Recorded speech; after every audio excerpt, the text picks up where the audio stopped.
لا حول ولا قوة إلا بالله العلي العظيم. أعوذ بالله السميع العليم من الشيطان اللعين الرجيم. بسم الله الرحمن الرحيم وبه نستعين وهو المعين. الحمد لله رب العالمين والعاقبة للمتقين والجنة للموحدين والنار للملحدين والمنكرين والصلاة والسلام على سيد الأنبياء والمرسلين خاتم النبيين مولانا مولى الكونين جد الحسن والحسين أبي القاسم محمد اللهم صل محمد وآل محمد ولا سيما على ابن عمه ووزيره ووصيه وخليفته مطلوب كل طالب غالب كل غالب مولانا علي بن أبي طالب اللهم صل على محمد وآل محمد وعلى آله الطيبين الطاهرين المعصومين المظلومين الذين أذهب الله عنهم الرجس وطهرهم تطهيرا اللهم صل على محمد وآل محمد ولعنة الله على أعدائهم أجمعين من يومنا هذا إلى قيام يوم الدين. أما بعد فقد قال الله سبحانه وتعالى في كتابه الحكيم بسم الله الرحمن الرحيم ولا تركنوا إلى الذين ظلموا فتمسكم النار. ایک صلوات پڑھ دیں محمد وآل محمد. کل میں نے یہ آیت آپ کے سامنے تلاوت کی تھی جس میں اللہ نے سورہ یونس کی 113 نمبر کی آیت ہے اور پہلے حصے میں اللہ نے اس بات کی طرف زور دیا ہے کہ کبھی بھی جو ظالم ہیں جنہوں نے ظلم کیا ہے گزشتہ میں بھی اگر ان سے ظلم سرزد ہوا ہے تو ایسے لوگوں کی پیروی اور اطاعت نہ کرو، ان کی اطاعت میں کبھی نہیں جانا. تو قرآن کا موقف کھلا ہوا ہے کہ ظالم کو حق کے حکومت نہیں ہے. حق کے حکومت جو ہے وہ عادل کو ہے، ظالم کو نہیں ہے. یہ اللہ کا کھلا ہوا پیغام ہے. چونکہ حاکم کے ماتحت رہے گا تو اس کی اطاعت کرنا پڑتا ہے، اور اگر وہ حاکم ظالم ہے تو ظالم کی اطاعت جو ہے اللہ نے منع کیا ہے کہ ظالم کی اطاعت نہ کرو. اور کل میں نے آپ کو فقہی جو اللہ کے حکم کے اندر فقہی اشارہ ہے وہ بھی بیان کیا کہ تنہا منع نہیں کیا. منع کرنا اس طرح کا نہیں ہے کہ اگر کر لیا تو کوئی حرج نہیں، یہ منع کرنا حرام ہے. اور نہ تنہا حرام ہے بلکہ گناہ ہے، اور نہ تنہا گناہ ہے بلکہ گناہ کبیرہ ہے. یعنی سب سے بڑا گناہ جو ہے، 2-4 گناہ ایسے ہیں جو سب گناہوں سے بہت ہی بڑے ہیں. ان میں سے پہلا شرک ہے. شرک کرنا جو یہ سب سے بڑا گناہ ہے. اور دوسرا گناہ جو تصور کیا گیا ظالم کا ظلم ہے، اور تیسرا جو تصور ہے وہ قتل ہے، کہ اس لیے کہ انسانیت کو قتل کرنا یہ اللہ کو بھاتا نہیں۔ انسان سے اتنی محبت اللہ کو ہے، اس نے چونکہ انسان کو خود خلق کیا ہے، بنایا ہے، تو اس محبت کے تحت وہ برداشت نہیں کر سکتا کہ کوئی اس کے اوپر ظلم کرے، اور برداشت نہیں کر سکتا کوئی اسے قتل کرے، حتیٰ سبب بھی بن رہا ہو تو بھی برداشت نہیں۔ اب آپ مختصر لفظ میں سمجھیے کہ اللہ کے نزدیک حضرت ابراہیم علیہ السلام کتنے محبوب ہیں، خلیل اللہ، اللہ نے ان کو اپنا خلیل بنایا ہے، لیکن روایات صادقہ میں آیا کہ حضرت نے خواہش ظاہر کی کہ مجھے بھی اپنی نشانیوں کو دکھا، تو اللہ نے انہیں معراج عطا کی، اور حضرت ابراہیم علیہ السلام معراج پر بلائے گئے تاکہ اللہ کی نشانیوں کا مشاہدہ کرے۔ تو جب طبقے وار سفر تھا، یعنی بلندی طبقہ بطبقہ بلند ہو رہے تھے، تو جب ایک طبقے پہ گئے تو انہوں نے دیکھا کہ دو انسان آپس میں غلط فعل انجام دے رہے ہیں، تو ان کو بہت برا لگا، ہاتھ اٹھایا اور کہا یا اللہ ان کو خاتمہ پذیر دے۔ اللہ نے ختم کر دیا۔ دوسرے طبقے میں پہنچے تو انہوں نے دیکھا کہ دو انسان آپس میں دست گریباں ہیں اور ایک دوسرے کو قتل کے درپیکار ہیں، یہاں تک کہ ایک نے دوسرے کو قتل کر دیا۔ جیسے ہی دیکھا گھبرا کے آواز دی یا اللہ انہیں بھی ختم کر دے، یہ خونریزی برپا کر رہے ہیں۔ اللہ نے ختم کر دیا۔ جب تیسرے درجے پہ گئے تو دیکھا کہ کچھ پھر تجاوز کر رہے ہیں یہی انسان، تو گھبرا کے پھر ہاتھ اٹھایا اور کہا یا اللہ انہیں ختم کر دے۔ ادھر سے آواز آئی ابراہیم ہم نے تمہیں بلایا ہے اپنی نشانی دکھانے کے لیے، اپنے بندوں کو مارنے کے لیے نہیں بلایا۔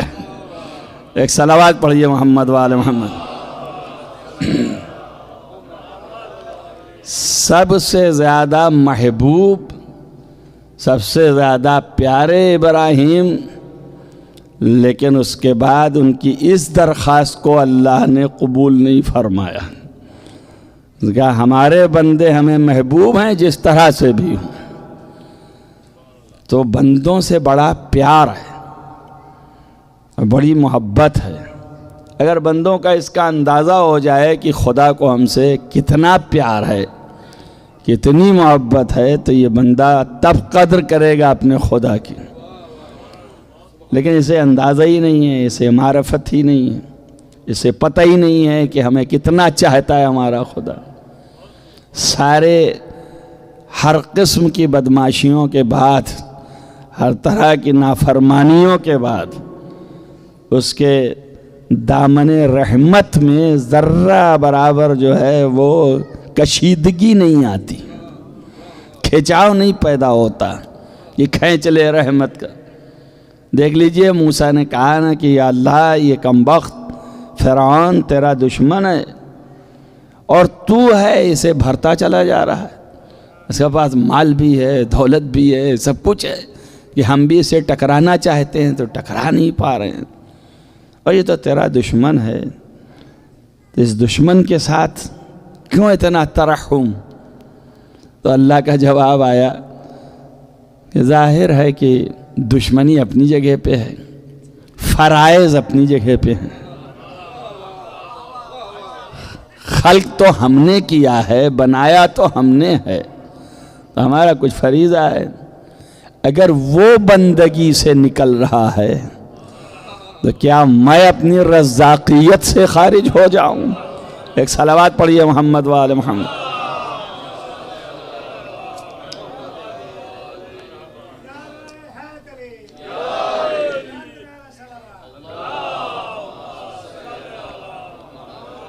آپ اندازہ کیجئے کہ یہاں پہ نہ تو ابراہیم کی بات جو تھی وہ کہیں سے ظلم کا شائبہ رکھتی تھی، اور نہ ہی موسیٰ کی گفتگو ذرہ برابر ظلم سے شائبہ نہیں رکھتی تھی، بلکہ ظلم کے خاتمے کے لیے تھا۔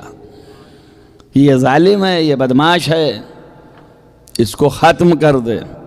تو ایک بات یاد رکھیے کہ اللہ کے ہاں بہت سی چیزیں حکمت کے تحت ہیں، اور ضروری نہیں ہے کہ وہ حکمت کا علم اور اس کا ادراک آپ کر ہی سکیں۔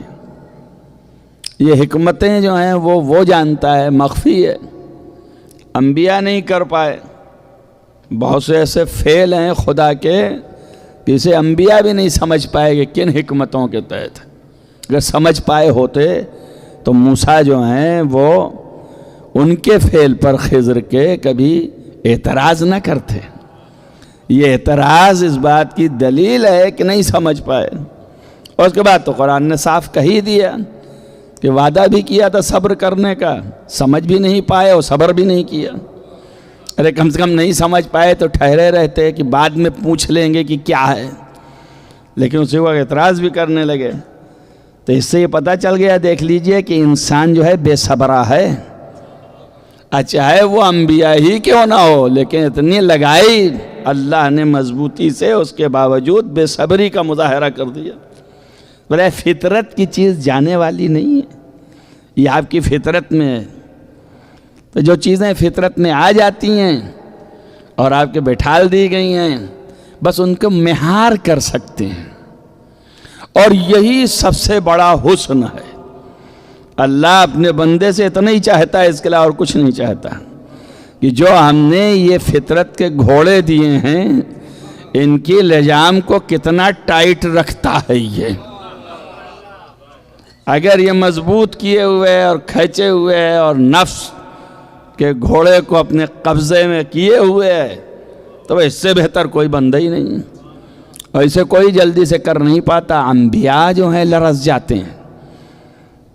اب انبیاء جو ہیں رہنما بنا کے بھیجے گئے، جن کے پاس قوت و طاقت اس پر عبور حاصل کرنے کی ایکسٹرا بھی ہے، لیکن اس کے باوجود وہ لرزتے ہیں۔ آپ قرآن دیکھیے، شاہد ہے کہ جب یوسف کو زلیخا نے کھینچا، اور بہرحال انسان ہیں یوسف، لیکن پھر بھی انہوں نے اپنے کو کھینچا، مگر زلیخا نے دوبارہ جب کھینچا تو دل جو ہے مائل ہونے لگا۔ یہ تو کہیے کہ اللہ کی رحمت تھی کہ بچ گئے۔ جب بچ گئے تو انہوں نے کہا کہ یہ میں اپنے نفس کو کریڈٹ نہیں دینے والا کہ میرے نفس نے مجھے بچا دیا، اگر پروردگار کی رحمت نہ ہوتی تو میں نہ بچتا۔ اور صاف صاف کہا کہ ما ابرئ نفسی الا ما رحم ربی، میں اپنے نفس کو نہیں کہوں گا کہ اس نے مجھے بچا دیا ہے۔ اس کا مطلب نفس کا گھوڑا اتنا تیز ہے کہ نبی بھی ڈر رہا ہے کہ کہیں شاہراہ میں پہنچ کر کے یہ غلط راستے پر نہ لے کے چلا جائے۔ وہاں پر کہہ رہے ہیں کہ مگر یہ کہ رحمت پروردگار شامل حال ہو گیا۔ اب یہ بھی قرآن ہے، سمجھیں آپ اور غور کریں تو آپ کو مل جائے گا۔ اگر ایک لمحے کے لیے یہ رحمت نہ ہوتی تو یہی نفس جو ہے گناہ کی طرف لے جاتا، اور جیسے ہی گناہ میں ملوث ہوتے ظالم ہو جاتے۔ تو ظلم سے بچایا کس نے؟ ایک لمحے کی رحمت کا تعلق جو ہے اس نے ظلم سے بچا لیا۔ تو ایک لمحے کے لیے تھوڑی سی رحمت جیسے ہی ملی، ویسے ہی نفس یوسف قوی ہو گیا اور گناہ سے بچ گئے۔ گناہ سے بچے، جیسے ہی بچے، گناہ سے بچنے ہی کا نام تو عصمت ہے، تو معصوم ہو گئے نا، گناہ سے بچ گئے۔ تو یہ بات سمجھ میں آ گئی کہ معصوم وہی ہو سکتا ہے جہاں پر رحمت خدا پہنچ جائے۔ اب اگر رحمت خدا آئی تو گناہ سے بچا تو معصوم بنتا چلا گیا۔ تو جس کے پاس تھوڑے ٹائم کے لیے رحمت آ جائے اور گناہوں سے بچ جائے تو یوسف جیسا معصوم بن جائے، تو جس کی ذات ہی جو ہے مجسم رحمت ہو، وَمَا أَرْسَلْنَاكَ إِلَّا رَحْمَةً لِّلْعَالَمِينَ۔ صلوات پڑھیں محمد والے۔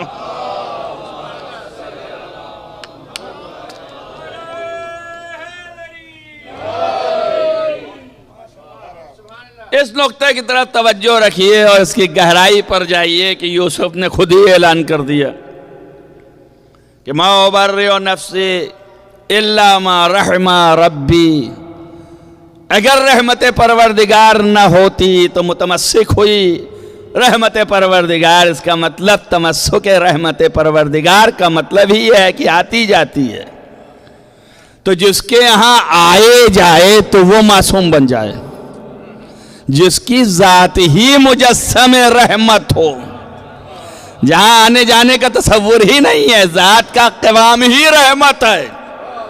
اب تو سمجھ میں آیا ہوگا، اسی لیے یہاں اب ذرہ برابر تصور نہیں ہے کہ کہیں کوئی خطا ہوگی۔ اسی وجہ سے انبیاء جو ہیں ان کے ہاں ترک اولا ہو سکتا ہے، مگر محمد و آل محمد کے ہاں نہیں ممکن ہے۔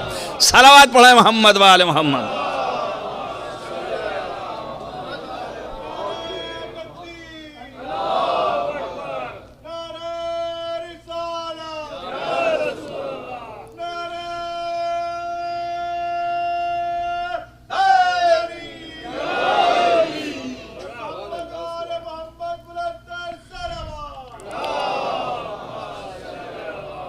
ایک لمحے کے لیے اگر رحمت دور ہو جاتی تو تصور آ جاتا کہ اب رحمت نہیں ہے، خالی رحمت ہے تو گناہ کی طرف بڑھ سکتا ہے، تو اب جو ہے اس سے ترک ہو سکتا ہے، لیکن یہاں تو ذات ہی رحمت ہے۔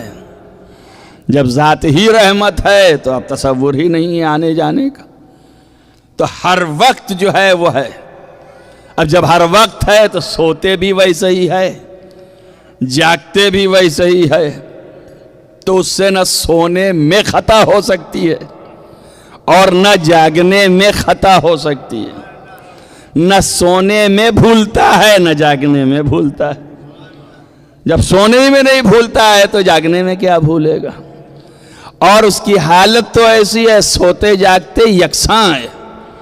خود بخاری میں یہ حدیث موجود ہے کہ پیغمبر سو رہے ہیں اور تمام بیویاں جھرمٹ میں ہیں۔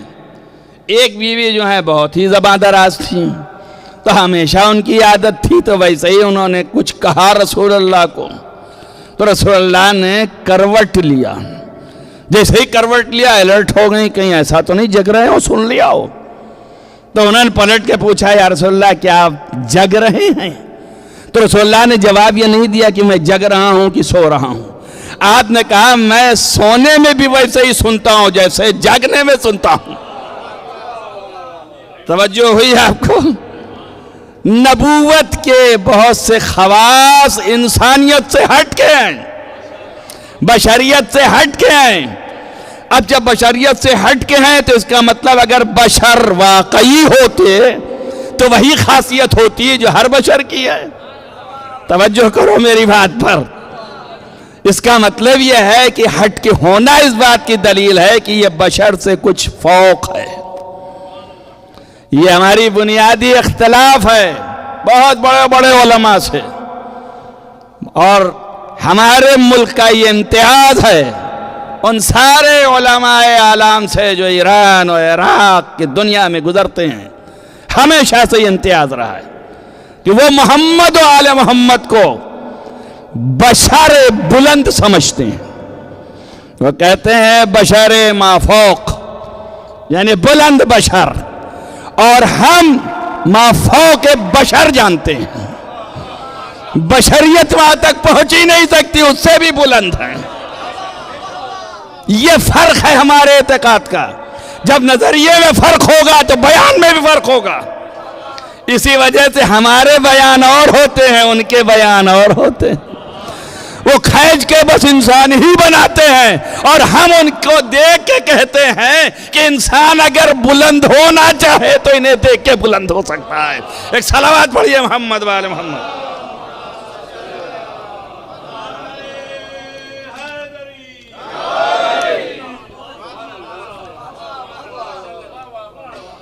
یہ ہمارا امتیاز ہمارے ملک کے علماء کا ہمیشہ رہا۔ پرانے علماء جو ہیں دفن ہو گئے۔ اب ظاہر ہے کہ ہر زمانے میں پہلے کے علماء تھے، تربیت تھی، اب جو جہاں سے تربیت لے گا ویسے ہی تو ہوگا۔ اب اس طرح کے نکل کے آ رہے ہیں تو آپ پریشان ہیں. اب آپ اس طرح والے کو پھر ہم سے پوچھتے ہیں. اب ہم آپ کو بتائیں کیا کہ یہ کہاں سے بول رہا ہے, یہ کس جگہ سے تربیت لے کے آیا ہے. جہاں سے آیا ہے وہیں کے عقائد تو بولے گا. آپ جہاں کے ہیں اور آپ کے آبا و اجداد جہاں کا پائے تھے اور جو انہوں نے کریم چاٹا اور چاٹ کے آپ کو چٹایا تو وہ آپ کے پاس ہے, وہ اس سے مل نہیں رہا. اب دونوں میں اختلاف چل رہا ہے. تو اصل جو ہے یہ ہے بشر اور ما فوق بشر اور بشر ما فوق, یعنی وہ بشر جو خالی بلند ہے اور یہ کہ بشر سے ما فوق, بشر کے اوپر ہے. تو اب یہ کیفیتیں دونوں الگ الگ ہیں. لہذا خصائص بتا رہے ہیں کہ خصوصیت نہیں ہے. بشر جب پیدا ہوتا ہے تو ماں کو مجبوری ہوتی ہے, نجاست میں آتی ہے, اور جب نجاست میں آتی ہے تو خون آتا ہے نہیں آتا ہے, تو نجاست ہو گئی نا, اب مجبوری ہے. یہ بشر کی خاصیت ہے. جب بشر پیدا ہوگا ماں نجس ہو جائے گی.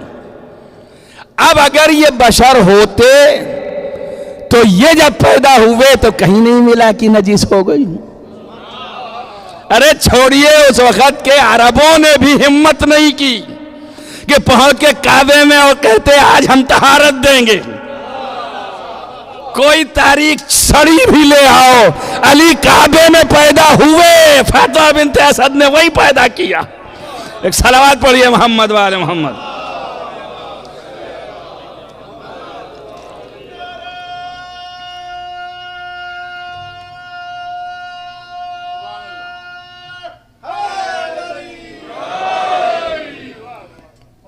مریم کی طہارت کو اللہ نے تو محفوظ کیا قرآن میں, مثال لے آیا, اور یہیں سے مثال لے لیجئے آپ. کہا کہ ہم نے ان کو پاکیزہ کیا, ان کے ہاں ان خون نہیں دکھائی دے گا. لم ترى حمرة عبیدہ, کبھی انہوں نے خون دیکھا ہی نہیں.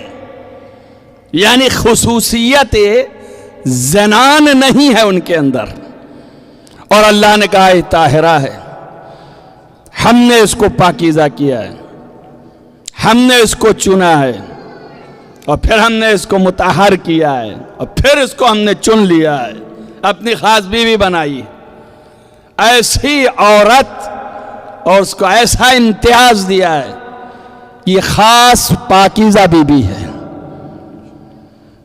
اور اس کے باوجود جب ولادت کرانی ہوئی تو جس بیت المقدس میں کہ جس کی حیثیت کعبے کے آگے صفر ہے, اس بیت المقدس سے باہر کر دیا.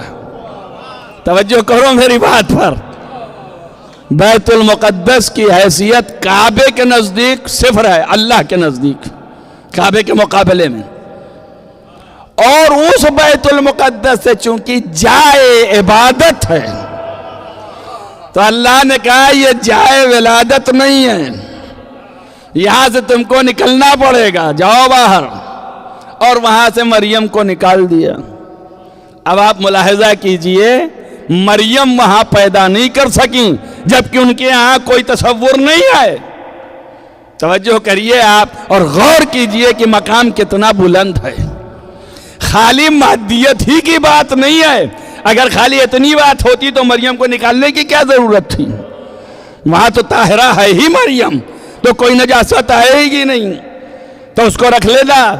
لیکن نہیں, یہاں یہی بتا رہا ہے کہ ایک ہی پہلو نہیں ہے کہ تم ایک ہی پہلو کی طرف دیکھ رہے ہو.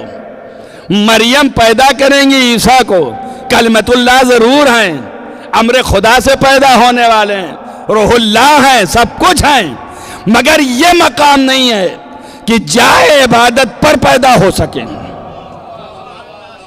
جائے عبادت پر پیدا ہو سکیں یہ مقام نہیں ہے, مگر یہ صرف شرف ایک ہی کا ہے کہ جب اسے پیدا کرنا ہوا تو اب یہ بات نہیں ہے کہ نکالا جائے. توجہ کیجئے آپ, جو رہ رہا ہے اسے نکال دیا گیا, جو دور ہے اسے بلا لیا گیا.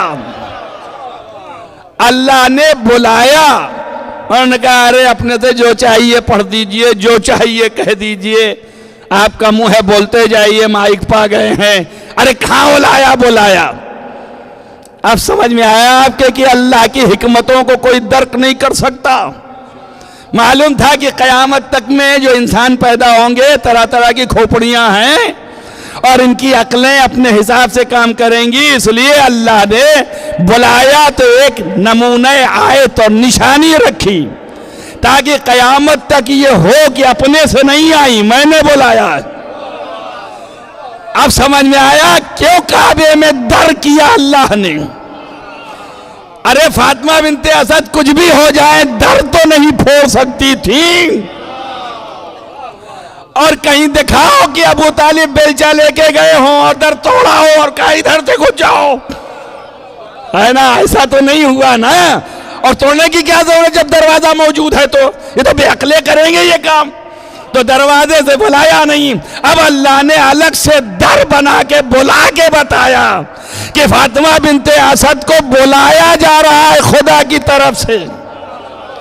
آپ سمجھ لیجئے نبی کو معراج پر بلا کے اللہ مہمان بنایا ہے اور علی کو اپنے گھر میں پیدا کروا کے مہمان بنایا۔ ایک صلوات پڑھئے محمد۔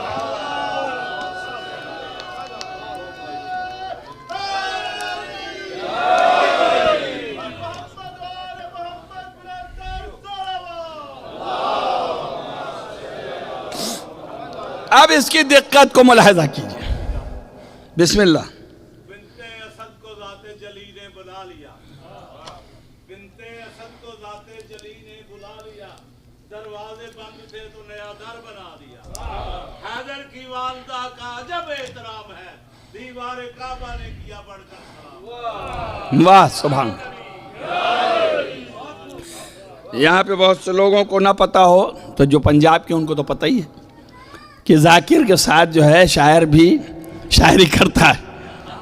تو میں ایک لطیفہ سناتا چلوں، انہوں نے بہت اچھا کیا، اجازت مانگی مجھ سے کہ آپ کی اجازت ہو تو ایک مولانا تھے ہمارے یہاں کے، بہت ہی پنچول ٹائم کے تھے، بہت سے لوگ سمجھ گئے ہوں گے، تو وہ جب پڑھنے لگے تو ایک شاعر کھڑے ہوئے تو انہوں نے کہا بھائی یہ میرا وقت ہے آپ کا نہیں ہے۔ ایک صلوات پڑھیے محمد وآل محمد۔ لیکن ذکر اہل بیت میں نہ میرا نہ تیرا، یہ وقت سب کا ہے، کوئی بھی بول سکتا ہے، مدح اہل بیت کوئی بھی کر سکتا ہے، لیکن مجھے تو آپ کو یہ بتانا ہے در اپنی جگہ پہ ہے۔ اب یہاں پہ نقطہ کیا ہے کہ مریم کو ہٹا دیا اور ان کو بلا لیا، آخر کیوں، کیا وجہ ہے؟ تب وجہ ڈھونڈتا رہا، عظمت اپنی جگہ پر ہے، بلندی اپنی جگہ پر ہے، یہی سمجھ سکتے ہیں، اس کے علاوہ اور کیا ہو سکتا ہے؟ لیکن ایک نقطہ اور سمجھ میں آیا کہ مریم جہاں پر تھیں اس عبادت گاہ میں صرف عبادت کرنے والے تھے، وہاں کہیں سے بت نہیں تھے، توجہ کرو میری بات پہ، اور کعبے میں بت بھرے پڑے تھے، تب کوئی رمز رہا ہوگا اس لیے بلایا ہوگا۔ اب دشمن کا دل باغ باغ ہوا، اس نے کہا پھنسے بیٹا، یہی تو بتانا چاہتے ہیں کہ کعبے میں پیدا ہونے میں کون سی فضیلت ہے؟ جب 360 بت رکھے ہوئے ہیں تو بت کدے میں پیدا ہوئے، تو کعبے میں پیدا ہونے کی کون سی فضیلت ہے؟ تو میں نے کہا یہی تو سمجھانا چاہتا ہوں آپ کو کہ کیوں اللہ نے وہاں بلا کے پیدا کروایا۔ تو اب ساری تاریخوں نے لکھا کہ جب علی پیدا ہوئے، جیسے ہی آپ پیدا ہوئے تو فاطمہ بنت اسد ناقل ہوئیں کہ ولادت کے فوراً بعد آپ نے ہاتھ ٹیکا اور اپنا سر پیشانی کو سجدے میں رکھا۔ تو مورخین نے لکھا کہ فاطمہ بنت اسد کہتے ہیں جب سر سجدے میں رکھا، جیسے ہی سر کو سجدے میں رکھا ویسے ہی جتنے بٹھے زمین پہ گر پڑے۔ توجہ ہوئی بات پر؟ اب سارے بت زمین پہ ہیں، سارے بت زمین پہ ہیں، تو اس کا مطلب بت بھی سجدے میں چلے گئے۔ بات سمجھ میں آئی آپ کے؟ علی کو اس لیے پیدا کیا کعبے میں کہ دنیا کو بتائیں کہ علی کی عبادت میں کتنا زور ہے، کہ جو ولادت کی عبادت میں بے جان پتھروں کو میرے سامنے جھکوا دے، وہ جاندار انسانوں کو کیوں نہیں میری راہ پہ پلٹا کے لائے گا؟ ایک صلوات پڑھیے محمد والے محمد۔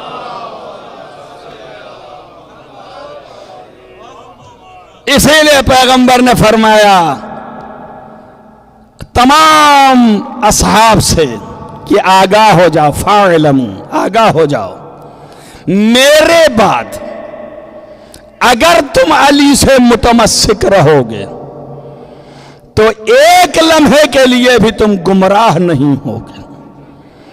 کیوں؟ اس لیے کہ علی کا نام ہی وہ ہے اور ذات ہی وہ ہے جو تمہیں گمراہی سے نکال کے ہدایت کی طرف لائے گا۔ یہ وہ ذات ہے جو صراط مستقیم ہے۔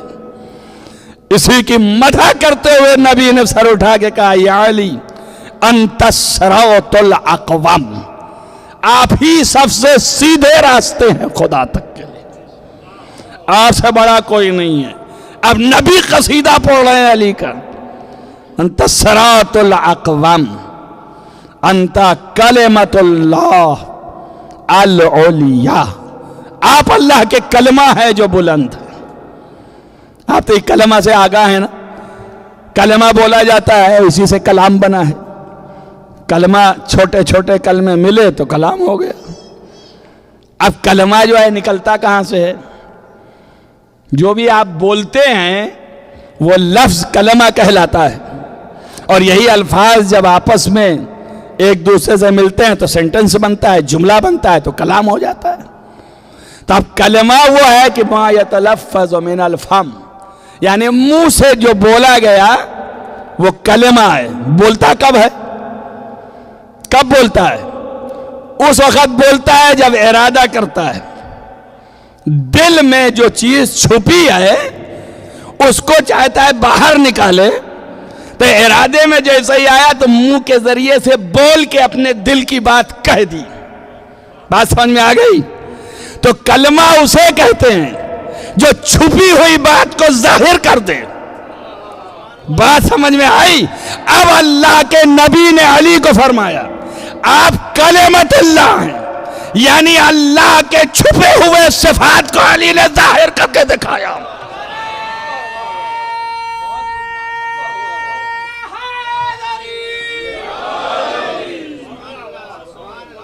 تمام صفات الہیہ، علم، قدرت، طاقت اور ہر ایک کا مظاہرہ، اور یہ سب دیا ہوا اللہ کا۔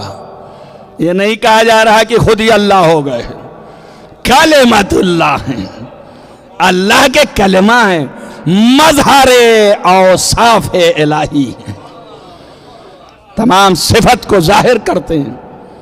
اور اس کے بعد پھر اولیاء لگا دیا۔ یہ لفظ رکھیے، یہ اولیاء جو ہے علی سے ہے۔ اولیاء یعنی بلند، مؤنث ہو گیا علی کا۔ تو آپ کلمہ اللہ ہیں، وہ کلمہ جو بہت بلند ہے، کلمہ اولیاء۔ تو اب ظاہر ہے کہ یہ علی سے آیا ہے، تو نام بھی علی، ذات بھی علی، اور جب کلمہ بنایا تو صفات بھی علی۔ تو آپ ملاحظہ کریں کہ ہر طرح سے بلند تر ہے۔ تو کوئی انسان ہے ایسا؟ کوئی بشر ہے ایسا؟ کہیں سے دکھاؤ کوئی بشر ملا؟ آج تک کائنات میں کوئی پیدا نہ کر سکا جو علی جیسا بشر ہو، آج تک لے آیا؟ بھائی اگر بشر ہوتے تو بشر پیدا کر رہی ہیں عورتیں نا، تو کوئی نہ کوئی تو ایسا پیدا ہو جاتا۔ ہزاروں میں سینکڑوں میں دوسرے کی صورت دوسرے سے مل جاتی کہ نہیں مل جاتی؟ تو کوئی نہ کوئی تو کہتا ہے بھائی یہ ایسا ہے۔ صفات مل جاتے ہیں، ان کا دیکھیے جس طرح یہ بہادر ویسے یہ بہادر، مثالیں مل جاتی ہیں۔ تو مگر آج تک کوئی مثال نہیں مل سکی۔ اور یہ بات اگر ہم کہیں تو ہم شیعہ ہیں، ان کا محبت نے کہہ دیا ہوگا۔ وہ کہہ رہا ہے جو دشمن بھی ہے، حریف بھی ہے، سیاسی، وہ خود کہہ رہا ہے کہ یا علی عجزنا النساء ان یلدنا مثل علی ابن ابی طالب۔ خلیفہ دوم کا بیان ہے کہ پوری کائنات کی عورتیں عاجز ہیں کہ علی جیسا پیدا کر دیں، تو جیسا بھی پیدا نہیں کر سکا کوئی آج تک۔ یہ ہے جب جیسا جس کا نہ ہو تو بہرحال اس میں سے تو نہیں ہے نا۔ اتنا تو سمجھ میں آ رہا ہے۔ میں اور اونچا لے ہی نہیں جا رہا ہوں کہ گھبرا کر کے تم گمراہ ہو جاؤ۔ میں کہوں بھائی جیسا نہیں ہے، مثل نہیں ہے، جیسا نہیں ہے تو مثل تو اللہ کا بھی نہیں ہے۔ تو میں یہ تھوڑی بتا دے رہا ہوں کہ علی اللہ ہو گئے، لیکن اتنا بتا رہا ہوں کہ جب اس صنف بشریت میں کوئی جیسا نہیں ہو سکتا ہے تو اس کا مطلب یہ ہے کہ یہ بشریت میں سے نہیں ہے۔ ما فوق بشریت ہے تبھی جیسا نہیں پیدا ہوا۔ اب جہاں جیسے کا تصور ہے، جہاں ما فوق ہے، تو وہاں جو اور ہیں ویسے ہی ہیں، تو 14 نکل آئے۔ تو معلوم ہوا کہ یہ برادری الگ ہے، ان کے پیدا کرنے والے الگ ہیں، یہ 14 الگ ہیں، الگ قسم کے ہیں، ان کے صفات الگ ہیں، ہمارے الگ ہیں۔ ہمیں قرآن نے کہا ہے کہ تمہاری مائیں تمہیں پیدا کرتی ہیں، لا تعلمون شیئا، تم جب نکلتے ہو، هو الذی اخرجکم، وہ ہے جو هو الذی اخرجکم من بطون امہاتکم، وہ اللہ کہہ رہا ہے، وہ ذات ہے جو تم کو تمہاری ماؤں کے شکم سے نکالتا ہے۔ لا تعلمون شیئا، تم جاہل پیدا ہوتے ہو۔ درست ہو گئے؟ اب تم کون؟ بشر، انسان ہو گیا۔ تو انسان پیدا ہوتا ہے جاہل، پیدا کیا جاہل۔ اب اس کے بعد انسان ہی کو کہتا ہے کہ الرحمن علم القرآن وخلق الانسان، اللہ وہ ہے جو رحمان ہے اور اس نے قرآن پڑھایا، پھر اس انسان کو خلق کیا۔ تو ابھی تو کہہ رہا تھا جب نکلتے ہو تو جاہل رہتے ہو، اور اب کہہ رہا ہے کہ پڑھایا پہلے پھر پیدا کیا۔ تو یہ دونوں جو ہے کنٹراڈکٹری ہو گئی نا۔ تو یہ قرآن غلط ہو گیا، یا یہ کہ دو قسم کے انسان ہیں؟ توجہ کریں، ایک وہ انسان ہے جو پیدا ہوتا ہے تو کچھ نہیں جانتا، اور ایک انسان وہ ہے کہ جو پیدا ہونے سے پہلے قرآن پڑھ لیتا ہے، اب اس کے بعد پیدا ہوتا ہے۔ تو اب کیسے پہچانے کہ بھیا کون ہے؟ ان کا دیکھئے پھر انہوں نے لے حیا بتایا کچھ، تو اب ڈھونڈیے آپ پوری طول تاریخ میں کہ کون ایسا پیدا ہوا کہ قرآن جانتا تھا۔ کوئی ہو تو اس کو لے آئیے آپ۔ اب سب کے کھنگال ڈالے، جتنی تاریخیں تھی ڈھونڈ ڈالے، کوئی نہ ملا، صرف ایک ہی ذات ملی کہ 3 دن کے بعد جب فاطمہ بنت اسد لے کے نکلی اور نبی نے اپنے ہاتھ پر لیا تو آنکھ کھول کے کہا کہ سلام ہو اللہ کے رسول۔ سن رہے ہو بات کو یا نہیں؟ سب تاریخوں نے لکھا، کہا سلام ہو یا رسول اللہ۔ اب سمجھ میں آیا یہ یا کا لفظ کہاں سے آیا؟ اب کیوں چڑھتے ہیں لوگ؟ ہم علی والے ہیں اس لیے یا ہی لگا کے پکاریں گے، جو دشمن علی ہے وہ ایسا ہی چڑھتے رہ جائیں گے۔ ایک صلوات پڑھئے محمد والے، کہا السلام علیکہ یا رسول اللہ۔ تب یا رسول اللہ کہاں ہوئے تھے؟ ابھی تو 40 سال کے جب ہو جائیں گے تب ہوں گے نا، ابھی تو 10 سال باقی ہیں، 30 سال کے ہیں رسول اللہ۔ ابھی تو جبریل آئیں گے، سینہ پھاڑیں گے اور کچھ ڈالیں گے، پھر پڑھائیں گے، پھر بنائیں گے، پھر رسول ہو جائیں گے۔ اور علی پہلے ہی سے کہہ رہے ہیں کہ السلام علیکہ یا رسول اللہ۔ تو 2 چیزیں ہیں، یا واقعی پہلے سے رسول تھے یا ہونے والے ہیں تو اس کی خبر دے رہے ہیں۔ تو اب ہم اتنا نیچا تو جانتے نہیں ہیں کہ یہ ان کو پتہ بھی نہیں ہے کہ میں رسول ہوں گا یا نہیں ہوں گا، لیکن جو پیدا ہونے والا ہے ہاتھ پہ آ کے کہہ رہا ہے آپ رسول ہیں۔ اب چونکہ ہم قائل اس بات کے ہیں کہ انا و علی من نور واحد، میں اور علی ایک ہی نور کے 2 حصے ہیں، تو جیسے علی جانتے ہیں کہ یہ نبی ہے ویسے ہی نبی جانتے ہیں کہ وہ نبی ہے۔ صلوات پڑھیے محمد.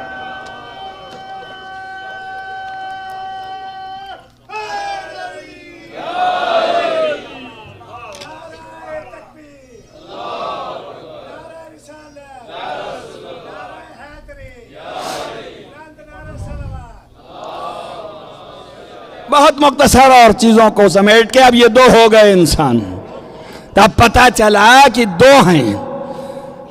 اب یہ 3 دن کے بعد جب آغوش میں آئے تو ایک تو السلام علیکم اور دوسرا کہ کیا پڑھوں, کس کی تلاوت کروں, تورات کی کروں کہ زبور کی کروں کہ انجیل کی کروں کہ قرآن کی تلاوت کروں.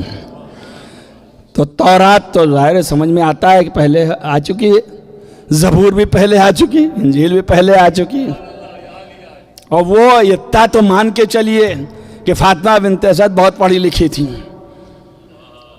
تبھی تو 3 دن میں رٹا دیا. قرآن سے پہلے قرآن تو نازل نہیں ہوا, تو یہ 3 کتابیں ان کو حفظ تھیں, تبھی تو انہوں نے رٹا دیا. 3 دن کے بعد لے کے نکلی تھی نا, 3 دن میں انہوں نے خوب پلایا. ارے کیا کہنا. تو یہ بھی معلوم ہوتا ہے کہ عام بشر سے ہٹ کے ہیں. کیوں؟ اس لیے کہ عام بشر 3 دن میں 3-4 کتابیں تو رٹ نہیں پائے گا. تو اس کا مطلب خصوصیت بشر سے ہٹ کے ہے نا بھائی. اور وہ بھی مانیے کہ اماں بھی بہت پہنچی ہوئی تھی کہ وہ بھی سب حفظ کیے بیٹھی ہیں. چلیے ان کی عمر گزر گئی ہے تو انہوں نے یاد کر لیا ہوگا, لیکن یہ 3 دن کے اندر کیسے یاد کر لیا؟ اچھا, اور یہ 3 یاد کر لیا, چلیے پڑھا دیا, لیکن قرآن تو ابھی نازل ہی نہیں ہوا. تب 2 حال سے خالی نہیں ہے, آپ پھنسو گے. جب کہا قرآن سناؤ اور قرآن کی تلاوت کر دی, تو اب یہ آیا قرآن کہاں سے؟ تو یا یہ مانو کہ یہ جو پیدا ہونے والا ہے یہ اپنے سینے میں پہلے سے قرآن لے کے آیا ہے. ٹھیک ہے نا, 2 ہی حال ہیں, یا یہ پہلے سے لے کے آیا ہے اور یا اماں کے پاس قرآن پہلے سے تھا. توجہ کرو میری بات پر. اور انہوں نے پڑھا دیا, تبھی تو نازل نہیں ہوا نبی پہ, تو اماں کے پاس کہاں سے تھا کہ پڑھا دیا.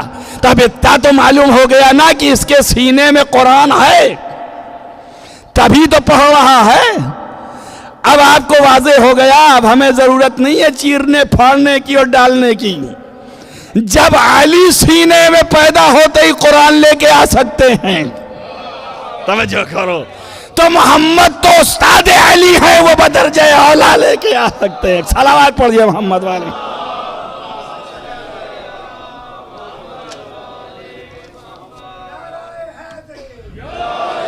ایک بات بہت شریف اور علمی مطلب ہے, چونکہ ایک بات کہہ دی تھی, اس کا آپ ہی تنہا تو سن نہیں رہے, ساری دنیا میں جا رہا ہے, اور اس کے بعد ہمیں کمنٹس بھی آ جاتے ہیں, تو اب ان کو بھی پہنچانا ہے کہ آپ دیکھ لیجئے کیا ضرورت ہوئی.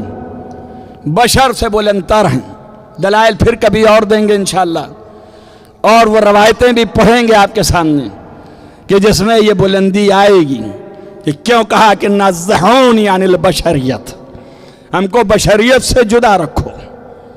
انشاءاللہ یہ بات آئے گی. لیکن یہ علمی بات کہ اگر بشر نہیں تھے تو پیدا تو ہمارے اس میں ہوئے بھائی, تو یہ بشر کیوں بنایا؟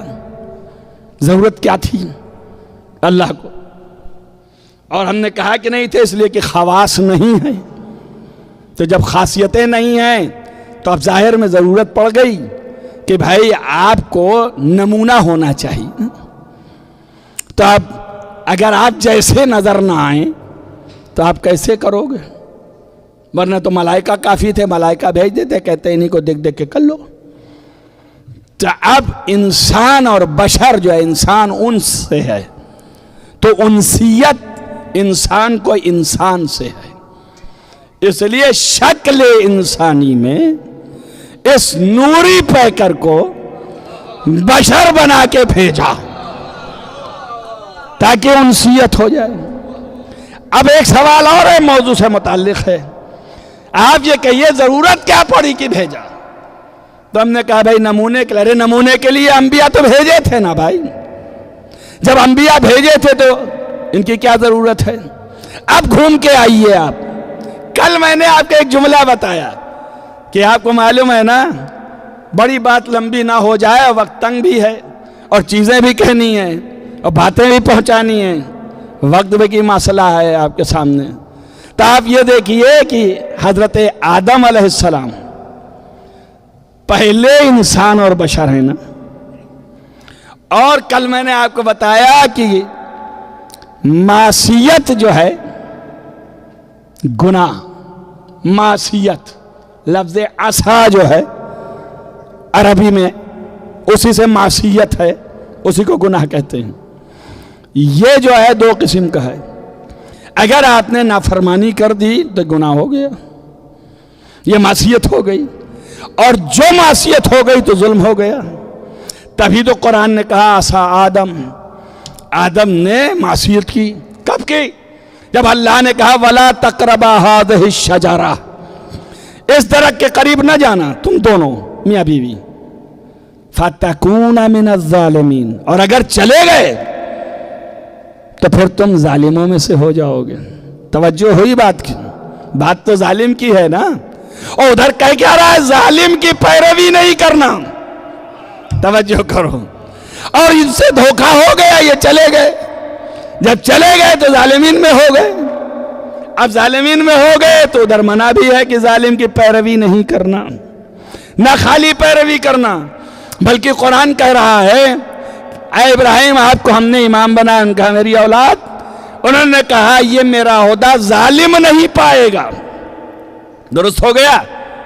تو عہدہ خدا ظالم نہیں پا سکتا, یہ ظالم بھی ہو گیا. اس کے بعد اللہ نے کہا انی جاعل فی الارض خلیفہ, اب آپ کو ہم نے خلیفہ بھی بنا دیا. تو ظالم خلیفہ نہیں ہو سکتا.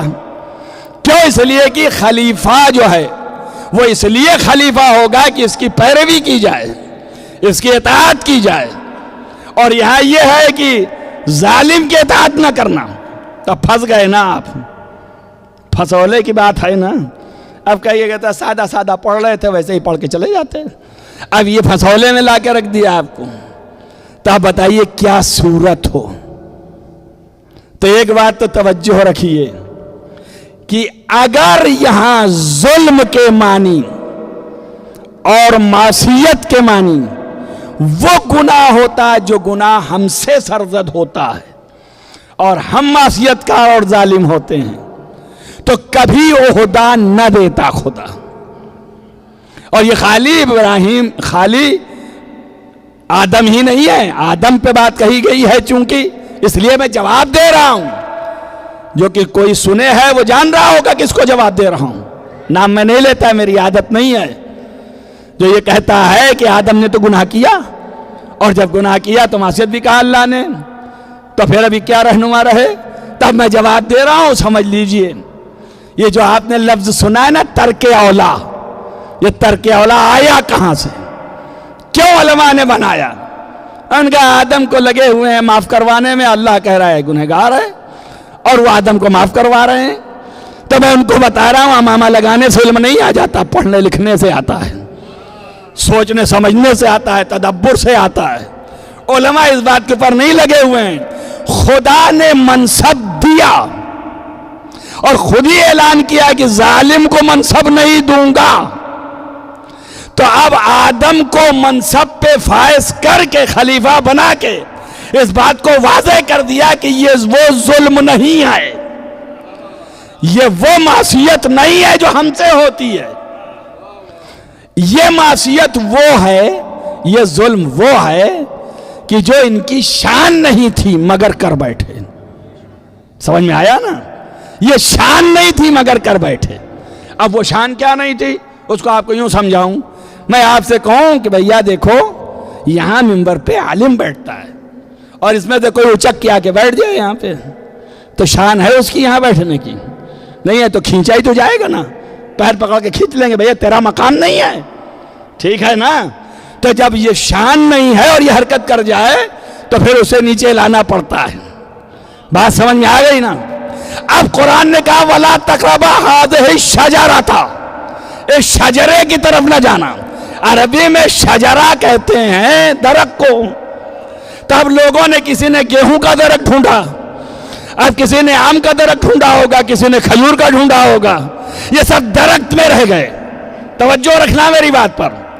اور جب انسان کی ولادت ہوتی ہے اور اس کے بعد اس کا بیٹا ہوتا ہے، اس کے بعد اس کا پوتا ہوتا ہے، اس کے بعد اس کا نسل آگے بڑھتی ہے، پوتا پروتا ہوتا ہے، تو یہ 1 شاخ 2 شاخ 3 شاخ 4 شاخ یہ شاخیں بنتی ہیں، اسی سے بنا شجرہ۔ توجہ کرو، اب یہ کسی شجرے کی طرف اشارہ ہے آدم سے کہ تم اس مقام کی تمنا نہیں کرنا، تم کچھ بھی مانگ سکتے ہو مگر اس شجرہ سے قرب حاصل کرنے کی تمنا نہیں کرنا، کبھی برابری کی نہیں سوچنا۔ اگر سوچ لیا تو سمجھ لو کہ تم پھر اس درجے سے خارج ہو جاؤ گے جس میں رکھے گئے۔ آج شیطان نے حضرت امام حسن عسکری علیہ السلام نے فرمایا، واللہ خدا کی قسم نہ گیہوں کا درخت تھا اور نہ ہی کسی کھجور کا درخت تھا، یہ شجرہ نحنو شجرۃ اللہ، ہم ہیں اللہ کی طرف سے وہ شجرہ جن کی برابری کرنے کو منع کیا تھا۔ سمجھ میں آیا نا؟ اب آدم نے کیا کہ ہم کو بھی یہ مقام جب دکھایا اللہ نے کہ یہ مقام ہے ان کا، تو کہا یہ مقام ہم کو بھی مل جائے۔ اللہ نے کہا منع کیا تھا مگر نہیں سمجھ پائے تم۔ اب بڑا آدمی جب ہوتا ہے تو اس سے چھوٹی سی بھی غلطی جو ہے غلطی کہلاتی ہے، چاہے وہ غلطی بڑی نہ ہو۔ تو ہمارے جو غلطیاں ہوتی ہیں گناہ ہوتے ہیں، یہ گناہ ہیں اور ان کی غلطی ہے تو اللہ نے معاف کر دیا، مگر وہ اس گناہ کے دائرے کا نہیں ہے، اس لیے منصب دے دیا۔ اسی لیے اس کو ترک اولا کہا گیا، یعنی اگر ترک کرتے اور نہ مانگتے تو یہ بہتر تھا، اس لیے ترک اولا ہو گیا۔ تنہا یہی نہیں ہے آدم، حضرت موسیٰ بھی ہیں، ان کو بھی ہے کہ وہ بھی جو ہے جب مار دیا ایک دوست کو، اس کے بعد پھر کہا میں تو ظالموں میں سے ہو گیا، میں نے اپنے اوپر ظلم کر لیا۔ تو وہاں پر بھی منصب موجود ہے، موسیٰ نبی ہیں، تو معلوم ہوا کہ یہ ظالم کی ایک کیٹیگری ایسی بھی ہے کہ جو اس کی اطاعت اللہ نے فرض کیا ہوا ہے۔ اب جب اس کی اطاعت فرض کیا ہے تو یہ ان ظالموں میں سے نہیں ہے جن ظالموں کی اطاعت منع کیا ہے۔ بات واضح ہو گئی نا؟ اب یہ ہے، اب آپ آئیے علم کی طرف۔ میں نے آپ سے کہا نا کہ کیا ضرورت پڑی کہ ان کو بشریت کے پیکر میں بھیجے جو ماورا تھے، تو اب وجہ کیا ہے؟ انسان کو خلق کیا گیا عبادت کے لیے۔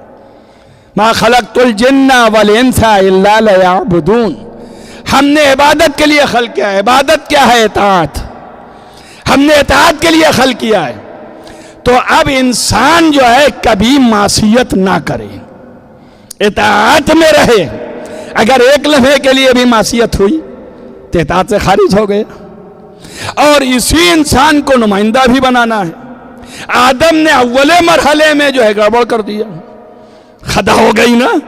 جب خطا ہو گئی تو عبادت اور اطاعت کی منزل پر نہ رہے، جب نہ رہے اور یہ خطا سرزد ہو گئی تو اب یہ نمونہ کیسے بنی؟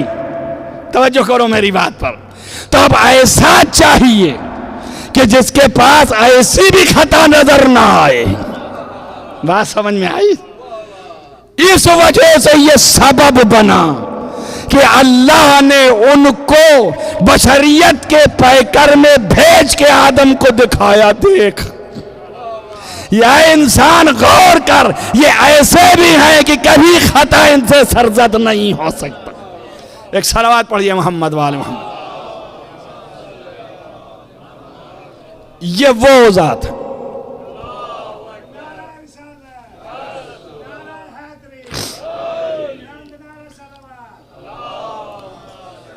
یہ بری ہیں خطا سے، محفوظ ہیں خطا سے، اور یہی جو ہے اللہ کے خاص بندے ہیں۔ تبھی فرمایا یا علی انت حجت اللہ، آپ اللہ کی حجت ہیں، آپ دلیل الوہیت ہیں، آپ کی وجہ سے اللہ کی الوہیت قائم ہے۔ یہ وہ معصوم ہیں کہ جن کے ہاں ذرہ برابر ظلم کا شائبہ نہیں ہے۔ جب ظلم کا شائبہ نہیں ہے تو ظالم کے مقابلے خوف نہیں ہے۔ اسی لیے بے خوف میدان کربلا میں حسین ہے، جو ظالم کا مقابلہ کر رہے ہیں۔ ایک لمحے کے لیے بھی ظلم، دیکھیے آپ خوف دلانے والے آئے نا، آپ تاریخیں پڑھیے، جب مدینے سے نکلنے لگے حضرت تو عبداللہ جو کہ جناب عباس کے بیٹے ہیں، عباس جو ہیں جناب رسول اللہ کے چچا ہیں، عبداللہ ابن عباس مشہور ہیں، دوڑے آئے، انہوں نے کہا آپ نہ جائیے، اس لیے کہ کچھ باتیں ہم نے سن رکھی ہیں نبی کے منہ سے، علی کے منہ سے، لہذا ہمیں خوف آتا ہے، آپ مت جائیں، آپ یہیں مدینے میں رہیں، ہمیں ڈر آتا ہے۔ آپ نے کہا جاؤ، ڈرنے کی ضرورت نہیں ہے، نکلنا فرض ہے ہم پر۔ دوسرے آئے، انہوں نے کہا مصلحت کا تقاضا ہے کہ آپ مدینے میں رہ جائیں، ہمیں ڈر ہے۔ کوئی ڈر نہیں، اور آپ مدینے سے نکل گئے، مکے میں پہنچے۔ کوئی ذہن ضعیف ممکن ہے سوچے کہ ڈر گئے ہوں گے، وہاں ڈرے نہیں، مکے کی حرمت ہے۔ جب آپ نے دیکھا کہ کعبے کے اندر اگر ہم حج کے طواف کو انجام دیں گے تو ہمیں حاجیوں کے لباس میں ظالمین جو ہیں قتل کر دیں گے، اور حرمت کعبہ جو ہے پامال ہوگی۔ تو حسین نہیں چاہتے ہیں کہ چھپی چھپا میں قتل ہو جائے، سرے میدان پتہ چلے کہ حق کیا ہے اور باطل کیا ہے، ظالم کون ہے اور مظلوم کون ہے، ظلم عیاں ہو جائے، مظلومیت واضح ہو جائے اور روشن ہو جائے۔ اس لیے آپ نے مکے سے کوفے کا رخ کیا۔ کیوں؟ اس لیے کہ کوفیوں نے بلایا تھا کہ آپ یہاں آئیں، تو آپ ادھر جا رہے ہیں، اور ایک منزل پر پہنچ کر کے کوفے میں جانا ہے، راستے میں ہیں ابھی، لیکن کل میں نے آپ کو بتایا تھا کہ ایک جگہ پہ پہنچ کر کے پہلے اپنے جانے سے پہلے اپنے سفیر مسلم ابن عقیل کو بھیج دیا تھا، اور جب مسلم ابن عقیل جانے لگے، یہ بھی دیکھیے مصلحتیں، جیسے آپ چلے تو اپنے ساتھ بچوں کو بھی لے لیا، عورتوں کو بھی لے لیا، خود بھی چل دیے۔ تو بہت سے لوگ یہ بھی کہنے آئے کہ اچھا آپ جا رہے ہیں تو جائیے، عورتوں کو نہ لے جائیے، ان کو مدینے میں چھوڑ جائیے، بچوں کو نہ لے جائیے۔ آپ نے کہا یہ ضرورت ہے۔ اس کا مطلب یہ ہے کہ جو حقیقت حسین جان رہے ہیں، یہ منع کرنے والے نہیں جان رہے ہیں، تبھی آ کر کے منع کر رہے ہیں، اور حضرت نے فرمایا یہ ضرورت ہے۔ اور جانے والے چاہ رہے ہیں کہ ساتھ میں جائیں، تو حضرت ان سے کہہ رہے ہیں تم رہ جاؤ۔ یہ بھی تو دیکھیں نا، دونوں رخ ہے۔ حضرت ام سلمہ اتنا زیادہ پیار و محبت کرتی تھی امام حسین علیہ السلام سے، نانی تھیں، یہ نواسے تھے۔ انہوں نے کہا کہ میں کبھی قدم نہیں نکالی رسول کے بعد اپنے گھر سے، لیکن اے میرے لال، بغیر تیرے زندہ نہیں رہ سکتی ہوں، مجھے اپنے ساتھ لے چلو۔ بہت سمجھایا، لیکن بہت ضد جب فرمائی تو آپ نے فرمایا نائی جان میں مجبور ہوں، میں نہیں لے جا سکتا۔ کیوں؟ اس لیے کہ آپ کا نام محضر شہادت میں نہیں ہے۔ معلوم ہے ایک نیا انسٹرکشن ہے، محضر شہادت، جو اللہ کی جانب سے رسول پہ آیا اور رسول نے حسین تک پہنچایا۔ اس میں جن کا نام ہے وہی جائیں گے، جن کا نہیں ہے وہ نہیں جائیں گے۔ صغرا کا نہیں تھا، نہیں لے گئے۔ یہاں تک کہ بی بی نے فرمایا کہ میرے بابا مجھے آپ اس طرح لے جائیے کنیز سمجھ کر کے، علی اصغر چھوٹے سے ہیں، میں ان کی خدمت کروں گا، کنیز بنا لیجئے اور لے جائیے۔ لیکن چونکہ محضر شہادت میں نام نہیں تھا، آپ سوچئے جب بچی ایسے گڑگڑائے تو باپ کا کلیجہ کیسے تڑپ رہا ہوگا۔ لیکن حسین نہیں لے گئے، اور ام سلمہ سے کہا کہ نانی جان آپ کے پاس صغرا ہے، اس کا خیال رکھیے۔ حضرت ام البنین نے خواہش ظاہر کی کہ اے میرے لال مجھے بھی لے چلیے۔ آپ نے فرمایا کہ مادر گرامی آپ نہیں جا سکتی. حضرت عباس جا رہے ہیں, بچے جا رہے ہیں.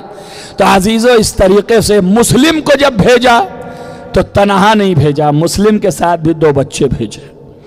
اور میرا مقصد صرف یہ ہے آپ کو بیان کرنے کا کہ یہ ابتدائے محرم ہے اور ایک شخص کی فرمائش ہے, اس لیے وہاں تک میں لے آیا ہوں آپ کو کہ جب جناب مسلم وہاں تھے اور وہ شہید ہونے لگے تو اس وقت امام حسین علیہ السلام راستے میں تھے, اور جناب مسلم کو جیسے ہی چاہا کہ ان کے گردن پر تلوار لگائی جائے ویسے ہی آپ نے اجازت مانگی نماز پڑھنے کی.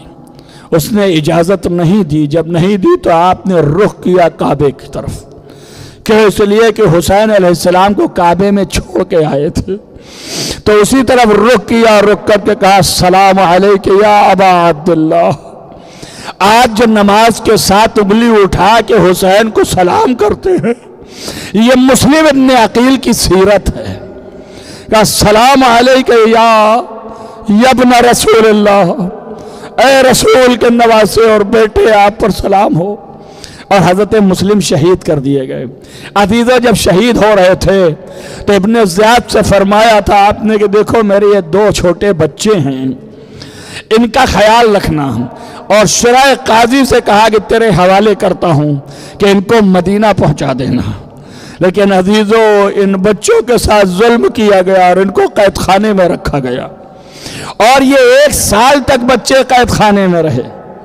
روایت صادقہ کے مطابق 1 سال تک بچے قید خانے میں رہے, اور اس طرح سے قید خانے میں رہے کہ دن بھر بیچارے اندھیرے میں رکھے جاتے تھے, اور غذا بہت کم دی جاتی تھی, پانی بہت تھوڑا سا دیا جاتا تھا. دن بھر عبادت کرتے تھے, رات بھر عبادت کرتے تھے. اور جب کبھی آنکھ لگے تو خواب میں اپنے نانا رسول کو دیکھے تو رونے لگتے تھے, آپس میں لپٹ کے گریا کرتے تھے. کوئی مددگار نہیں ہے, کوئی چھڑانے والا نہیں ہے. یہ کھانا دینے والا جو داروغہ زندان تھا اس کو ایک دن رحم آ گیا. اس نے پوچھا تم کون ہو؟ کہا ہم رسول عربی کے خاندان سے ہیں. تو اس نے جان پہ اپنے لے لیا اور ان کے رہائی کر دی. یہ جیسے ہی قید خانے سے نکلے تو جانتے نہیں تھے, چھوٹے بچے تھے اور یہ مدینہ کا راستہ نہیں جانتے تھے. جہاں تک کسی نے بتایا وہاں تک گئے, مگر پلٹ کے پھر کوفے کی طرف آئے. ابن زیاد نے گھیرے میں گھروا لیا اور پھر ان کو پکڑوانے کی کوشش کی, مگر پکڑ میں نہیں آئے اور یہ نکل گئے. بھوکے پیاسے ایک جگہ پہ پہنچے. ایک عورت تھی جو علی کی چاہنے والی تھی, اس کو جو سلام کر کے پانی مانگا تو اس نے پوچھا ہے میرے لال تم لوگ کہاں کے ہو؟ تو انہوں نے کہا ہم علی کے نواسے. عورت نے فوراً مقام دیا اپنے گھر میں اور بچوں کو بلا لیا. جیسے ہی اندر گئے ان کو غذا دیا, کھانا دیا اور ان کو سونے کے لیے بستر تیار کیا اور کہا تم سو جاؤ. مگر اس کا داماد تھا, حارث نام تھا, ملعون جو ہے تلاش رہا تھا انعام کے لیے کہ بچے مل جائیں تو ان کا سر ابن زیاد تک پہنچا دے.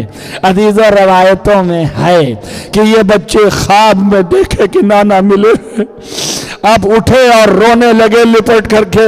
جیسے ہی آواز گئی شب کی تاریکی میں داماد پلٹ کے آیا تھا, ایسے ہی خستہ ہو کے جیسے ہی آواز کان میں گئی دوڑ کے گیا. اندھیرے میں مشکیں دبائیں, پوچھا تم کون ہو؟ انہوں نے کہا ہم مسلم کے فرزند ہیں. عزیزو یہ بچے قید خانے میں رہے, واقعہ کربلا ہو گیا. ماں یہیں سے گزر گئی اور بچے یہیں تڑپتے رہے. ماں مل نہیں سکی اپنے بچوں سے. ایک منظر 2 منٹ کا میں آپ کے سامنے پیش کرتا ہوں, وہ یہ ہے کہ جب یہ قافلہ لٹ کر کے کربلا سے کوفہ ہوتا ہوا شام لے جایا جا رہا تھا تو کوفے کے دارالامارہ پر مسلم ابن عقیل کا دھڑ ٹنگا ہوا تھا. میں ایک مرتبہ دیکھا اور زینب رکی, رک کے کہا اے مسلم میرا سلام لے لو. عزیز روایتوں میں ہے پہلے حسین کا سر ٹھہرا. جب حسین کا سر ٹھہرا تو شمر نے کہا کہ اسے آگے بڑھاؤ، خولی لیے ہوئے تھا ہاتھ میں، آگے نہ بڑھنے لگا تو ایک مرتبہ سید الساجدین کے تازیانے مارے، پشت پر جب تازیانے لگے اور کہا کہ اپنے باپ سے کہو کہ آگے بڑھے، تو آپ نے ہاتھ جوڑ کے کہا اے بابا آپ آگے بڑھ جائیے، تو سر سے کٹے ہوئے سر سے آواز آئی میرے لال میں کیسے آگے چلا جاؤں، میرا سفیر میرے سامنے ہے۔ آواز دیا مسلم آخری وقت تو نے مجھے سلام کیا تھا، اب میں تجھے سلام کرنے آیا ہوں۔ عزیزو یہ کہہ کے جیسے ہی سلام کا جواب ملا یہ دل سے آواز آئی آقا میں بہت شرمندہ ہوں، آپ نے جس لیے بھیجا انجام ہو سکا۔ عزیزو یہ سر آگے بڑھا، زینب آگے بڑھی، آپ نے کہا مسلم تم مجھے دیکھو میں تمہیں دیکھ رہی ہوں، اے مسلم تیرے دھڑ پہ سر نہیں ہے اور میرے سر پہ چادر نہیں ہے، بھیا مکے میں چھوٹے تھے اب کوفے میں ملے ہیں، اے بھائی بہن کی حرمت دیکھ لے۔ اور یہ کہہ کے بیوی آگے بڑھی، آپ کی زوجہ تھی رقیہ، انہوں نے بھی رخ کیا تو زینب نے کہا رقیہ آگے بڑھو، آواز یہ شہزادی وارث مل گیا ہے، دو جملے کہہ لینے دیجئے۔ وہ پکارا گا مسلم مکے میں چھوٹے تھے کوفے میں ملے، اے مسلم چلتے وقت تم نے دو امانتیں دی تھی یہ میں سر لے آئی ہوں، لیکن اے مسلم جو میں نے دو امانتیں دی تھی کدھر ہے؟ عزیزو چھوٹے چھوٹے بچے قید خانے میں روتے رہے اور ماں کوفے سے گریہ کرتے ہوئے آگے بڑھ گئی۔ عزیزو یہی بچے جب پکڑ میں آ گئے حارث کے تو حارث نے پکڑ کے مشکیں دبائیں، رسن میں باندھا اور یہ بچے چلائے یہ کوئی مددگار آ جائے۔ وہ عورت جس نے رکھا تھا وہ تڑپ کے آگے بڑھی تو اس نے اس کو تلوار سے ہول دیا، زمین پہ گر گئی۔ بچوں کو لے کے فرات کے قریب پہنچا، بچوں نے گڑگڑا کے کہا کہ اے حارث ہمیں قتل نہ کر، اگر ہو سکے تو بازار میں بیچ لے، ہم رسول کی حال ہے۔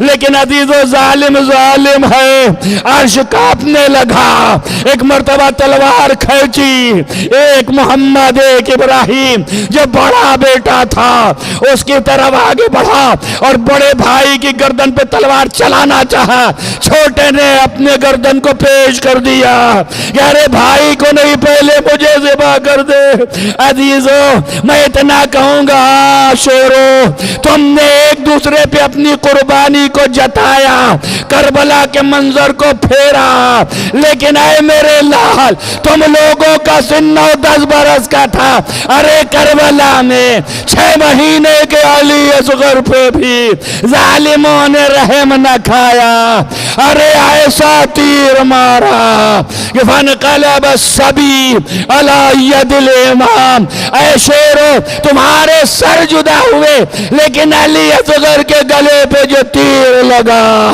یہ ایسا تیر تھا کہ حسین کے بازو میں بھی آیا اور خون جو ہے چلوں میں لیا۔ سيعلم الذين ظلموا ينقلبوا منقلبون اللهم إني أسألك بحق فاطمة وأبيها وبال حب بني والسر المستودع فيها أن تصلي على محمد وآل محمد